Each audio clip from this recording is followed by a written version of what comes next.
Berfirmanlah Tuhan kepadaku, ambillah sebuah batu tulis besar, dan tuliskanlah di atasnya dengan tulisan biasa, Maher Shalal Hasbaz.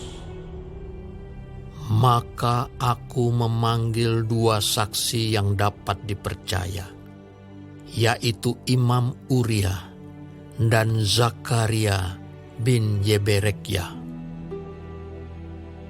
Kemudian aku menghampiri istriku. Ia mengandung dan melahirkan seorang anak laki-laki. Lalu berfirmanlah Tuhan kepadaku, Namailah dia Maher Shalal Hasbaz. Sebab sebelum anak itu tahu memanggil bapa, ibu, maka kekayaan Damsyik dan jarahan Samaria akan diangkut di depan Raja Asyur. Tuhan melanjutkan lagi firman-Nya kepadaku. Oleh karena bangsa ini telah menolak air Siloah yang mengalir lamban, dan telah tawar hati terhadap Rezin dan anak Remalia. Sebab itu sesungguhnya Tuhan akan membuat air sungai Efrat yang kuat dan besar meluap-luap atas mereka, yaitu Raja Asyur dengan segala kemuliaannya. Air ini akan meluap melampaui segenap salurannya, dan akan mengalir melampaui segenap tebingnya, serta menerobos masuk ke Yehuda, ibarat banjir yang meluap-luap hingga sampai ke leher, dan sayap-sayapnya yang dikembangkan akan menutup seantero negerimu, ya Immanuel. Ketahuilah, hai bangsa-bangsa, dan terkejutlah, perhatikanlah ya segala pelosok bumi. Berikat pingganglah dan terkejutlah. Berikat pingganglah dan terkejutlah. Buatlah rancangan, tetapi akan gagal juga. Ambillah keputusan, tetapi tidak terlaksana juga. Sebab Allah menyertai kami.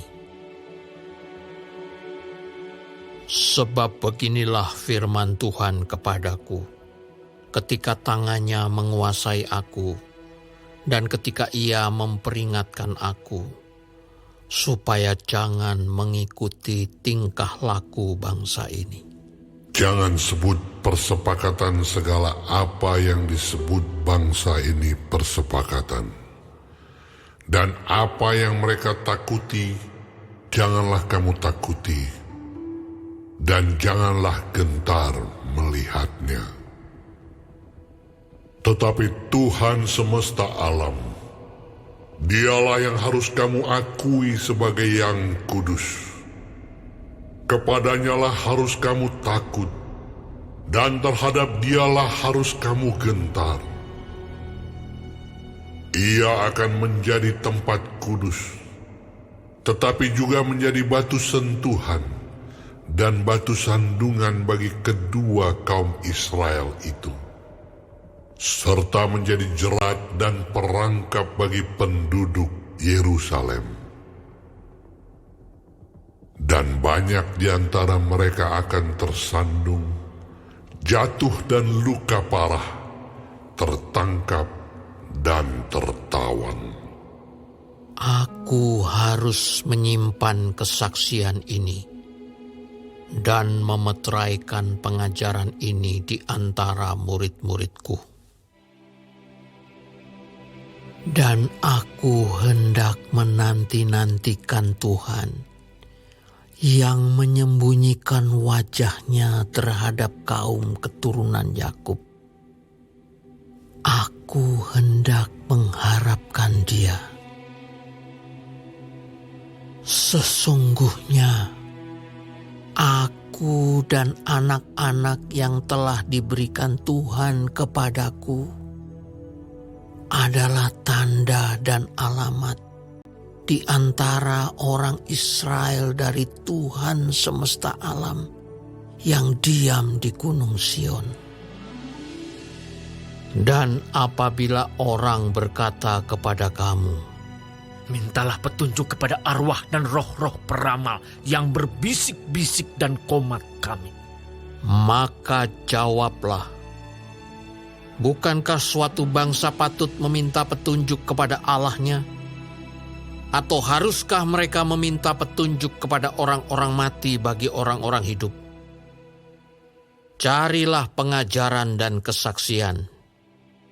Siapa yang tidak berbicara sesuai dengan perkataan itu, maka baginya tidak terbit fajar. Mereka akan lalu lalang di negeri itu, melarat dan lapar. Dan apabila mereka lapar, mereka akan gusar dan akan mengutuk rajanya dan Allahnya. Mereka akan menengadah ke langit dan akan melihat ke bumi.